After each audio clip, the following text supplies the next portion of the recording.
आजा बेटा।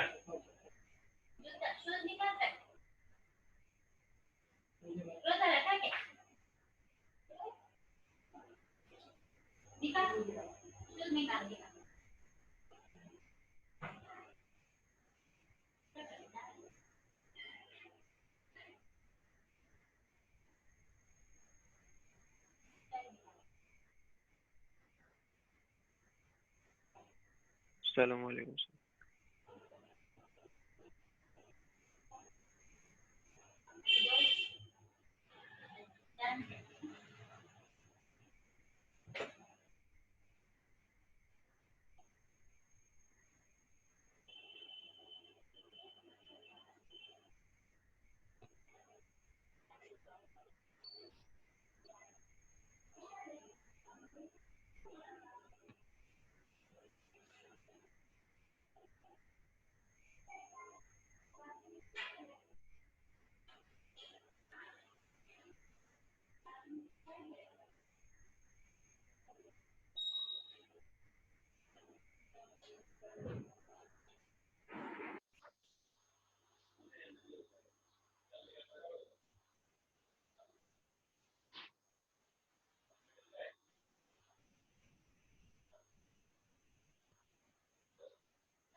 अस्सलाम वालेकुम सर।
क्या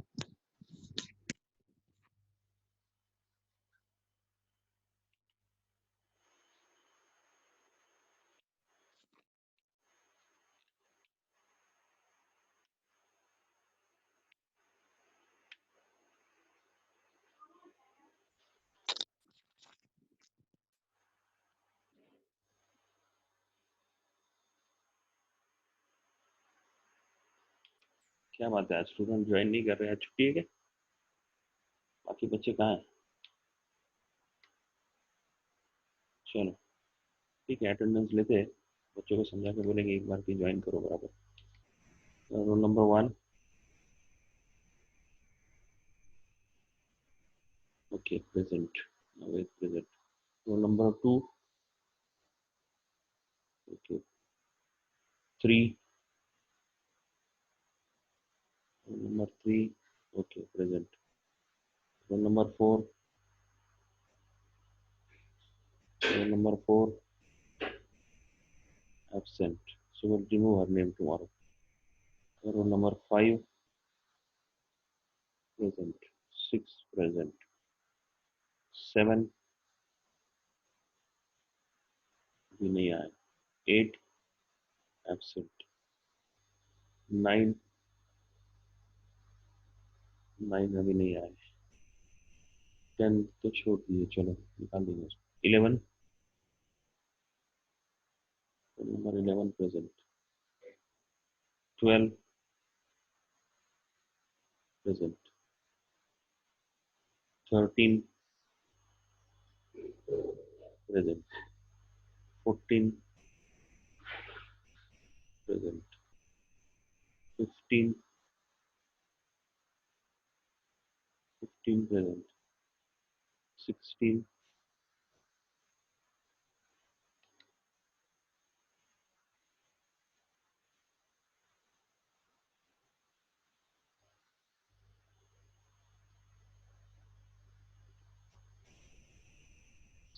absent, 17 present, 18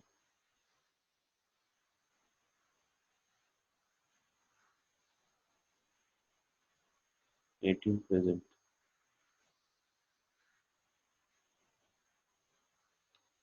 19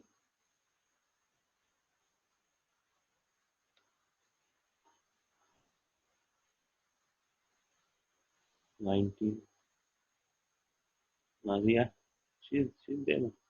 Okay, fine. 20 absent रहेगी, right? 21 Sana, phone number 21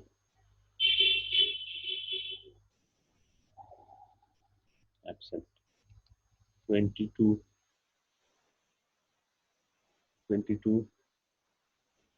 23 absent. Swalia is there. Phone number 9, she is present. Okay, ठीक है, बहुत सारे absent है आज।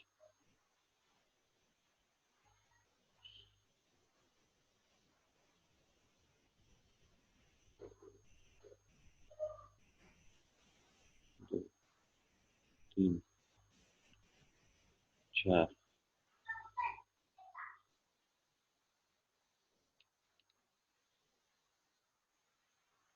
5,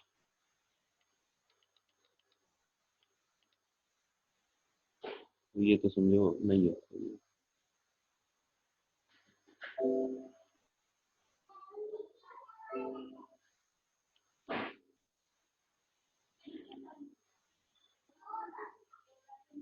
तीनों क्यों absent है पूछ के।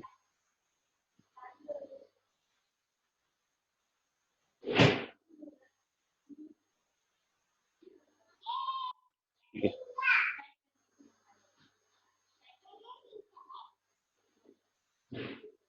अगर कोई ज्वाइन करता है तो देखते हैं।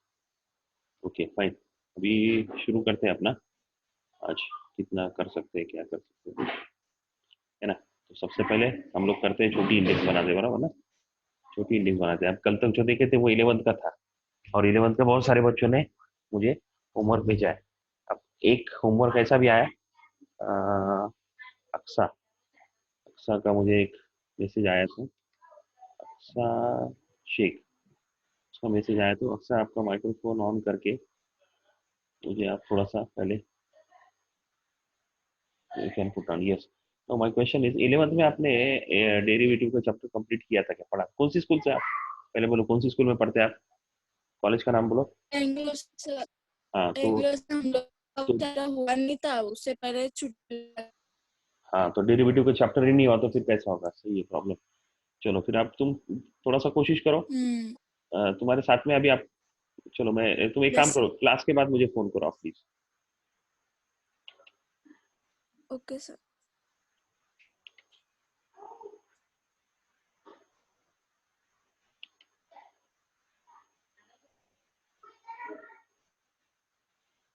नवेद, मेरी आवाज क्लियर आ रही है? आप थोड़ा सा हैंड रेज करके बोलो, मेरी आवाज क्लियर आ रही है नवेद? यस। रिजा, आपका थोड़ा सा ये चेक कर लो, है ना? उसमें सेटिंग्स में तुम चेक कर सकते हैं, या फिर अनप्लग प्लग करके भी कर सकते हैं। मोबाइल पे अगर कर रहे हैं तो माइक्रोफोन का, अपना हेडफोन का वो वायर निकाल के, प्लग निकाल के और वापस कर सकते हैं, राइट? ठीक है, चल। अभी हम लोग थोड़ा सा इंपॉर्टेंट काम करेंगे आज। इंपॉर्टेंट काम मालूम है तुमको क्या करते हैं हम लोग? छोटा इंडेक्स बहुत इंपॉर्टेंट है, राइट? छोटा इंडेक्स, मैथ्स का छोटा इंडेक्स बनाएंगे हम। थोड़े थोड़े थोड़े थोड़े पॉइंट अगर बनाते जाते तो फिर हमको समझ में आता है हमने क्या पढ़ा और क्या नहीं पढ़ा, है ना? ये डेरिवेटिव की कल हमने कुछ 25 प्रॉब्लम सॉल्व करने के लिए बोले थे, 10 मैंने भी दिया था। जो हुआ सॉल्व वो ठीक है, जो नहीं समझ में आया, मेरी रिक्वेस्ट है, जिनको मैं फोन करने के लिए बोल रहा हूँ वो फोन कर ले, जिसको मैसेज करने के लिए बोला हूँ मैसेज कर ले। तो अभी बाकी बच्चों को तो नहीं आया, एक का ही प्रॉब्लम है तो ठीक है, बाकी बच्चों ने मुझे, बहुत सारे बच्चों ने भेजा है होमवर्क, 25 प्रॉब्लम सॉल्व करके भी भेजे। ठीक है, सो नाउ चेक इट। पहले मैं वो सना का प्रेजेंट कर दूं। सना इज प्रेजेंट, राइट? तो पहले हम लोग क्या करेंगे, ये देखो पहला जो है ना, इसको मैं नाम बोल रहा हूँ कंपोजिट फंक्शन 1.1.1, है ना? Let us learn. So function of another function, है ना? तो ये कंपोजिट फंक्शन या function of another function.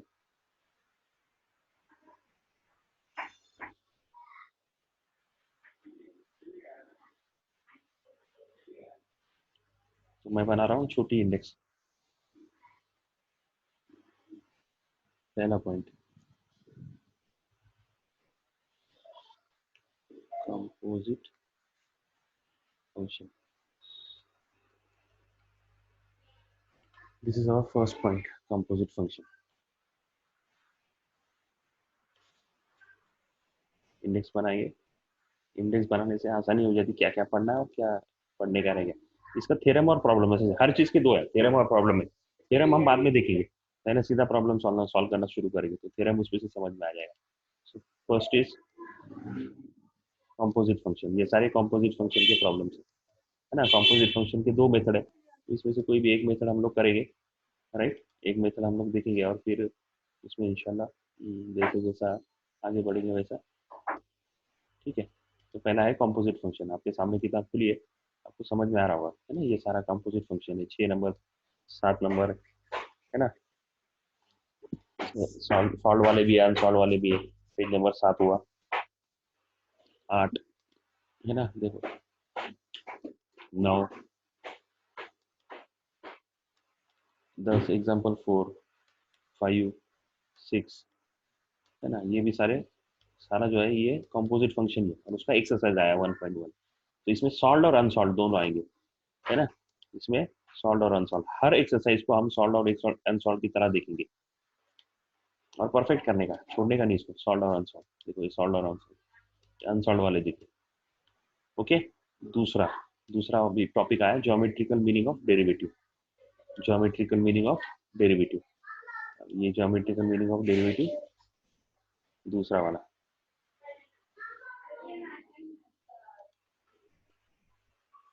Geometry,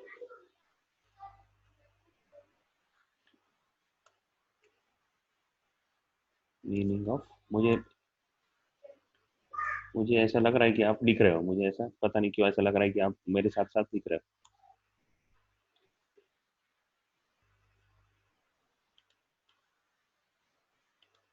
right. तीसरा पॉइंट है, तीसरा पॉइंट है, देखो इधर ही आ गया, इनवर्स फंक्शन, है ना।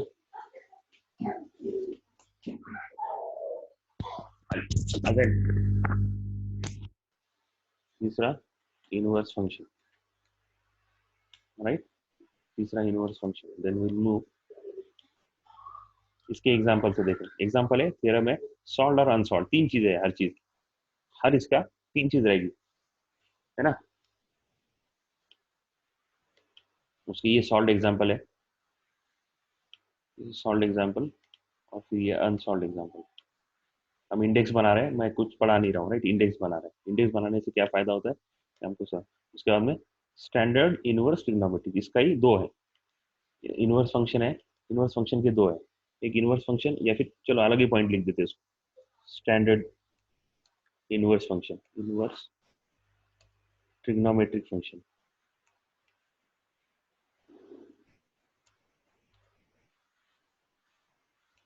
राइट, ये चौथा पॉइंट हुआ। So this is fourth one, standard inverse trigonometric function, that is fourth one. Now the fifth one, ये वही है ट्रिग्नोमेट्रिक फंक्शन, इनवर्स फंक्शन ही जो हमने देखा है ना, साइन इनवर्स का क्या था, कॉस इनवर्स का क्या था, डेरिवेटिव हमने 11th में देखा है। और अगर जिसको नहीं है तो फिर वो देख लेंगे, हम वापस पढ़ लेंगे, कोई मसला नहीं, राइट। अब अगला है सब्सटीट्यूशन मेथड है, ये देखो ये सारे सब्सटीट्यूशन है, ये इंपॉर्टेंट सब्सटीट्यूशन है, पर उसका टेबल यहाँ आया, थोड़ा सा उसमें आगे पीछे हुआ है, देखते क्या है।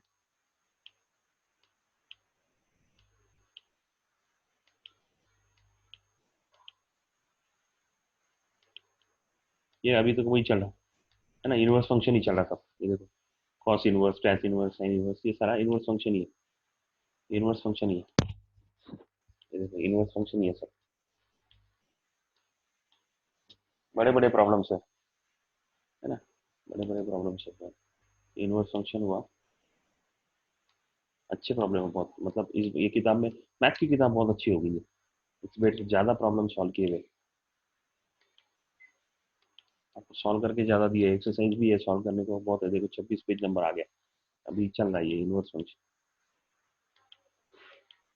और यूनिवर्स में टाइप है, एक टाइप दो टाइप, वो देखेंगे हम जैसे जैसे हम प्रॉब्लम सॉल्व करेंगे तो तब देखेंगे आप, मतलब टाइप नहीं बोल सकता उसको, सॉल्व करने की मेथड अलग है, सॉल्व करने की मेथड, उसका एक्सरसाइज 1.2 आ गया, देखो इनवर्स फंक्शन, है ना, ये इनवर्स फंक्शन का एक्सरसाइज 1.2 आ गया। उसके बाद में अगला है लॉगरिथमिक फंक्शंस, या फिर डिफरेंशिएशन बोले तो भी चलेगा, मैं लॉगरिथमिक फंक्शन बोल रहा हूँ, ठीक है, फंक्शन फंक्शन ही बोल रहे थे।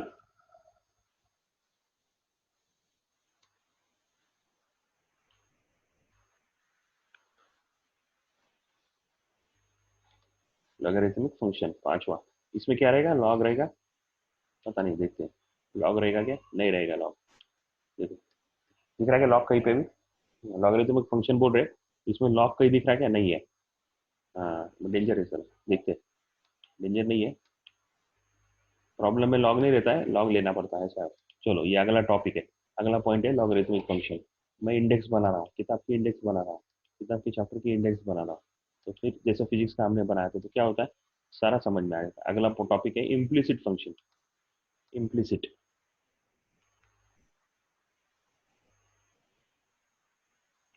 अगला है implicit functions, right, the next one is implicit function, उसमें भी तीन है ना, छोटा सा होमवर्क रहेगा, सॉल्व प्रॉब्लम रहेगी, अनसॉल्व प्रॉब्लम रहेगी, तो छोटा सा थ्योरम रहेगा, सॉल्व प्रॉब्लम रहेगी, अनसॉल्व प्रॉब्लम रहेगी, देखो सारे सॉल्व प्रॉब्लम है इम्प्लिसिट फंक्शन। आप जब पढ़ेंगे तो समझ में आएगा फटाफट फटाफट फटाफट क्या है ना, ये इम्प्लिसिट फंक्शन है, सारे इम्प्लिसिट फंक्शन के प्रॉब्लम है, एक्सरसाइज 1.3 इम्प्लिसिट फंक्शन का एक्सरसाइज है, इतने सारे प्रॉब्लम है सॉल्व करने के लिए, आपने को बहुत सारे प्रॉब्लम दिए, मजे करो। उसके बाद में पैरामेट्रिक फंक्शन, है ना, next is parametric function,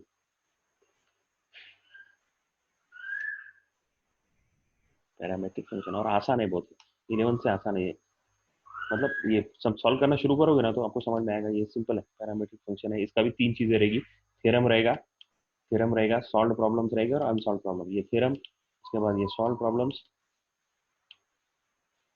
problems है ना, देखो सॉल्व प्रॉब्लम्स है और फिर अनसॉल्व प्रॉब्लम्स। अभी अगला टॉपिक क्या है देखो, differentiation one function to another function, है ना, वन टू अनदर ऐसा लिखता मैं सीधा, एक के हिसाब से दूसरा का डेरिवेटिव निकालने का, है ना, वन टू अनदर डिफरेंशिएशन। वो पैरामीट्रिक का ही पार्ट है पर ठीक है, वन टू अनदर ये अलग और एक टाइप अगला, है ना। ये भी इसके सॉल्व एग्जाम्पल और फिर उसके अनसॉल्व एग्जाम्पल, है ना। ये एक्सरसाइज कौन सा दिया उसने, 1.4, 1.4 एग्जाम्पल उसका है, राइट, 1.4 एग्जाम्पल है। उसके बाद यहाँ पे और आ रहा है हायर ऑर्डर डेरिवेटिव। ये लास्ट ईयर यहाँ तक था पूरा, अब इसके आगे यहाँ पे है कि नहीं देखते हैं, हायर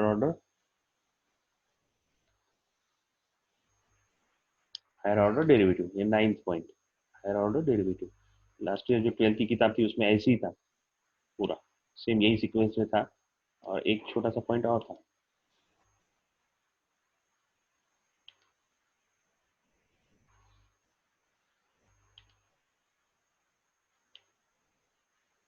ये उसका हायर ऑर्डर डेरिवेटिव का, ये इसके सॉल्व एग्जांपल्स है, और ये फिर अनसॉल्व वाला एक्सरसाइज आएगा। ये सॉल्व है सारे सॉल्व है, बराबर ना।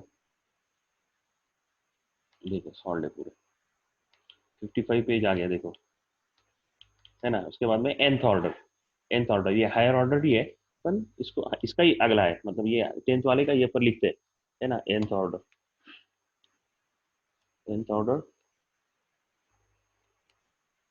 Order derivative, right, this is nth, so nth order derivative, right. वो उसका ही पार्ट है, हायर ऑर्डर का ही पार्ट है, पर ठीक है अलग से उन्होंने लिया है। उसका भी क्या है, सॉल्व एग्जाम्पल से सीधे सीधे सॉल्व और अनसॉल्व। देखो इसमें ये सॉल्व एग्जाम्पल से सारे, ये सारे सॉल्व एग्जाम्पल से, और इसका एक्सरसाइज है 1.5, इसमें सब आ जाएगा, हायर ऑर्डर और सारा आ जाएगा, राइट। ये अपना चैप्टर खत्म हो गया। ये मिसलेनियस एक्सरसाइज हमको करना ही करना है 100%, सारी एक्सरसाइज। तो करीब करीब 200-250 पेजेस की किताब है ये, मेरे हिसाब से 250-300 पेजेस की किताब है। 300 पेजेस में से ये पहला चैप्टर जो है वो 70 पेज के करीब करीब है शायद। अभी देखो 64 पेजेस का पहला चैप्टर है, और टोटल पेजेस देखिए आप तो मुझे लगता है, ये आंसर्स है, तो आंसर्स को तो नहीं कंसिडर करेंगे हम। देखो यहाँ तक है ना, 250 पेज की किताब है, तो 70 पेज पहला चैप्टर ही है। मैं क्या बोला हूँ आपको समझ में आ गया हो, है ना। ये सारा एक दूसरे के ऊपर डिपेंड है, फाइन। तो 11 भी परफेक्ट समझ में आना चाहिए। अब देखो कितना आसान हो गया ये इंडेक्स बनाने से, डेरिवेटिव का पूरा चैप्टर मेरे को सामने दिख रहा है। देखो पहला कॉम्पोजिट फंक्शन पढ़ेंगे हम, जैसे जैसे जो जो होता जाएगा उस पर टिक करेंगे। और इसमें भी हम तीन चीजें देखेंगे, बराबर। इसमें क्या क्या देखेंगे, इसमें देखेंगे plus theorem plus solved example plus unsolved example.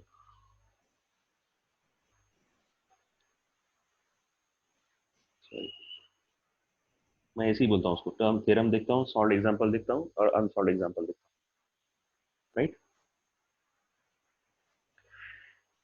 Theorem, solved example, unsolved example, और अब बाकी बच्चे और मतीन, इसके अलावा क्या रहता है अपना, प्लस क्या रहता है, प्लस क्या रहता मिसलिनियस।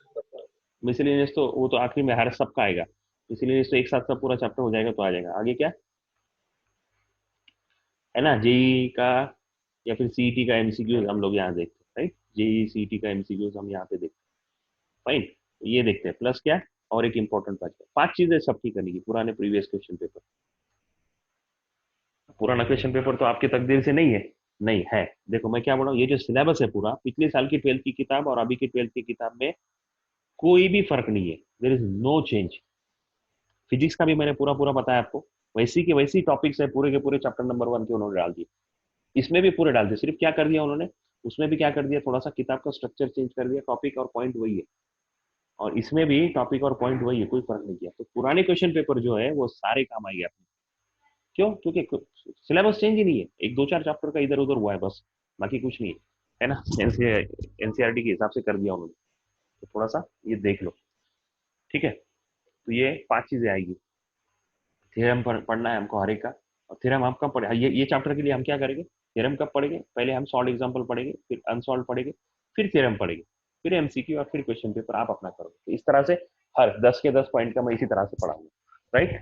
तो इंशाल्लाह आसानी से समझ में भी आएगा, कुछ मुश्किल है नहीं। ये आपने लिख लिया, ऐसा मैं समझ के चल रहा हूँ, आपने लिख लिया, ऐसे समझ के चल रहा हूँ मैं, राइट। अगर कुछ प्रॉब्लम्स है, कुछ नहीं दिखाई दे रहा है, तो you can raise your hand, and then otherwise will start the book, right.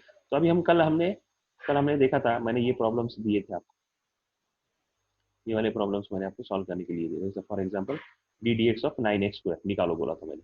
अब मैं क्या बोल रहा हूँ, D D x of 9x² ही निकालो, पर मैं इसको थोड़ा सा चेंज कर देता हूँ, डी डी एक्स ऑफ,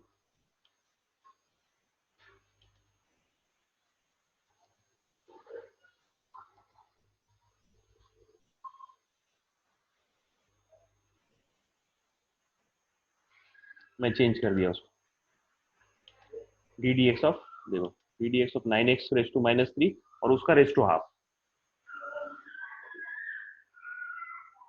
उसका रेस टू हाफ, जैसा ये है x⁻⁴ या फिर साइन एक्स है, और डी डी एक्स ऑफ, दूसरा एग्जाम्पल मैं बोलता हूँ, D D x of sine x नहीं है, डी डी एक्स ऑफ, जैसा ऐसा है, D D x of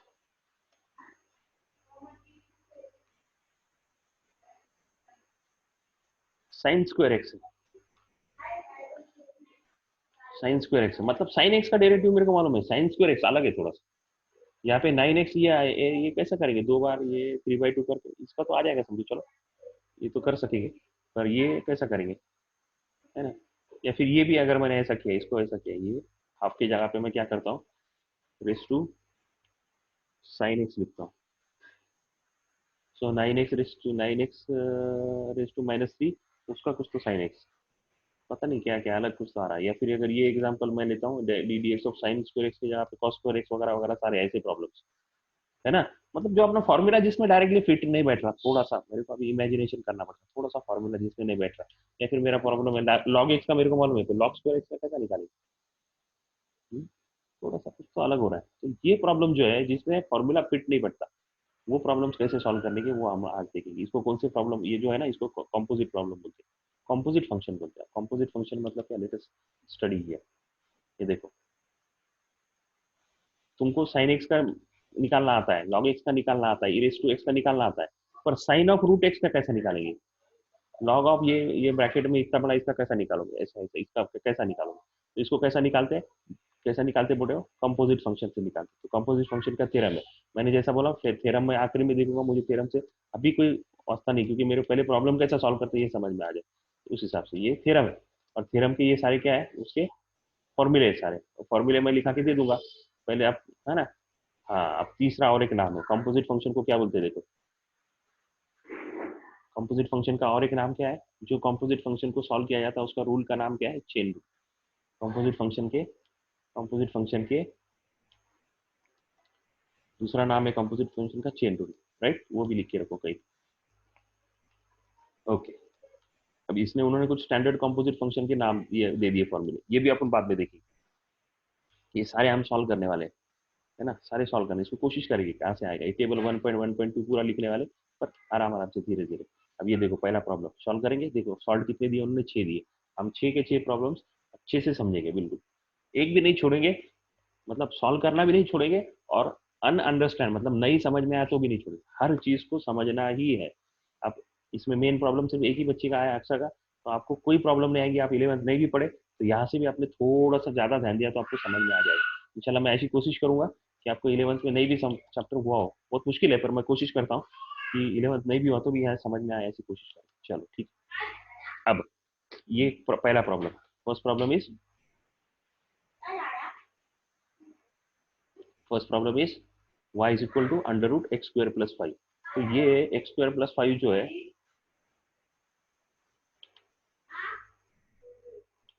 x² + 5 जो है, उसका ये अंडर रूट अगर नहीं है, अंडर रूट अगर नहीं है तो मुझे x² + 5 का डेरिवेटिव सीधा सीधा निकालते आता है, देखो ये अंडर रूट एक्स तो आ गया कुछ, तो y is equal to x² + 5, ये अंडर रूट अलग आ गया, एक्स स्क्वायर प्लस 5 अगर सिर्फ है तो इसका मेरे को मालूम है क्या आएगा, 2x प्लस 0, मतलब 2x इसका आंसर आ जाएगा, 2x आंसर आ जाएगा, राइट, 2x आंसर आएगा। तो मुझे तो ये अंडर रूट आने से थोड़ा सा प्रॉब्लम होगी।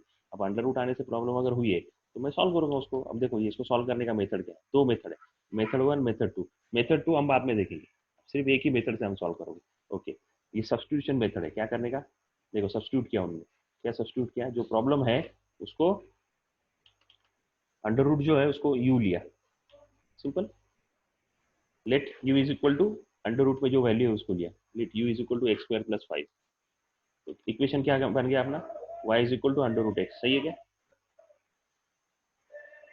है ना, y is equal to x square plus 5, ये y is equal to under root u आ गया। Okay, where y is a differential function. अब ये ऐसा क्यों किया, अब वो तो सीधा आ गया। अब फॉर्मूला सब्स्टिट्यूट कर दिया, अब सब्स्टिट्यूट करने के बाद देखो फॉर्मूला क्या है, इसको चेन रूल बोलते हैं, ये जो फॉर्मूला है इसको चेन रूल बोलते हैं। दो बार समझाऊंगा, समझ में आएगा फिर मतलब, इसको चेन रूल बोलते हैं। देखो चेन रूल क्या है, dy by D x is equal to dy by D you into D you by D X. Chain rule क्या है, dy by D X, right. तो मैं चेन रूल वापस लिख रहा हूँ, हम शुरू करते हैं इसको, है ना। चेन रूल मतलब क्या,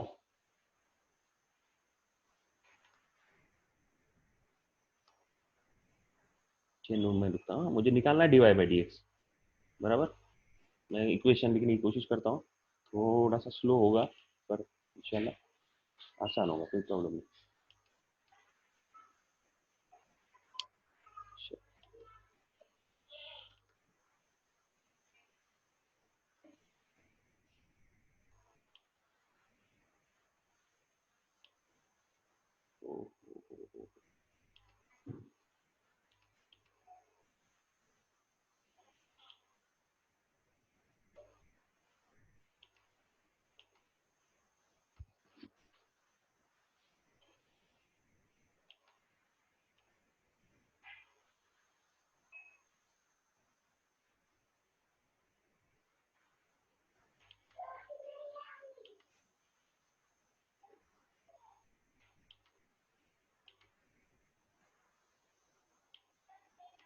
okay, d Y by D x is equal to, देखो भैया d Y by is equal to, वापस वही d Y by D x ही लिखता हूँ मैं, इसमें तो तुमको कोई दिक्कत नहीं है, D Y by D x is equal to D Y by D X. Okay, अब मैं यहाँ पे एक्स की जगह पे और इंटू, एक्स की जगह पे मैं क्या कर रहा हूँ, कुछ अलग ले रहा हूँ, एक्स की जगह पे यू ले रहा हूँ मैं, एक्स की जगह पे यू ले रहा हूँ। अब डी यू मैंने अलग से लिया, डी यू मैंने अलग से लिया, अब डी यू मैंने अलग से लिया तो इंटू, इंटू अभी देखो, अब ये डी यू कट हो जाएगा, तो मतलब मैंने क्या लिखा, d Y by D x is equal to D Y by D x ही लिखा। एक्चुअली देखो d Y by D x, ये डी यू कट हो जाएगा, पर मेरे को मैंने एक इसको चेन रूल बना दिया। चेन रूल मतलब क्या, अगर मुझे D Y by D X निकालना है तो एक बीच में एक्स्ट्रा फंक्शन, इमेजिनरी मतलब लेटेस्ट कंसीडर एक्स वगैरह जैसा बोलते हैं ना, वैसा मैंने एक सब्सटीट्यूट किया, वाई यू बीच में एक सब्सटीट्यूशन लिया थोड़ी देर के लिए, और फिर D Y by D U निकाला और D you by D X निकाला, और फिर इसका जो ये जो आंसर आएगा इसको चेन रूल बोलते हैं। इसको सॉल्व कैसा करने का, बहुत सिंपल है ना। सब पहले चेन रूल का मतलब समझ लो, d Y by D x is equal to D Y by D you into D you by D x, है ना। अब ये एक्चुअली ये कैंसिल करने का नहीं है, ये हमने क्या किया, टेम्पोररी थोड़ी देर के लिए एक एक एक स्टेप अपने अपने एक सॉल्व करने के लिए एक इमेजिनरी स्टेप्स लिए, एक सब्सटीट्यूशन मेथड इस्तेमाल कर रहे हैं। तो इसका मतलब D Y by T U into D you by D x, ये चेन रूल का फॉर्मूला है।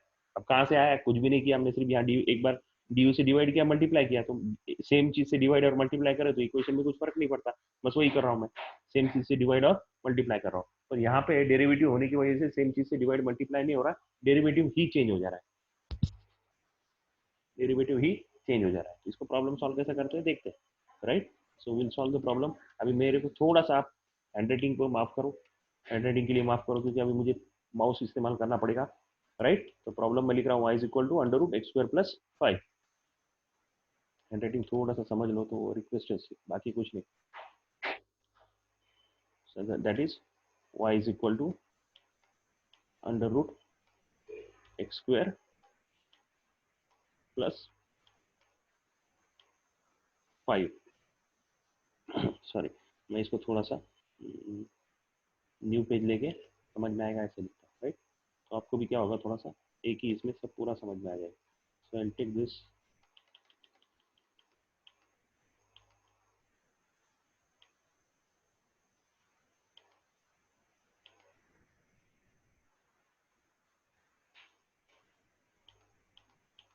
ओके फाइन, अब मैं ये लिख रहा हूँ. So y is equal to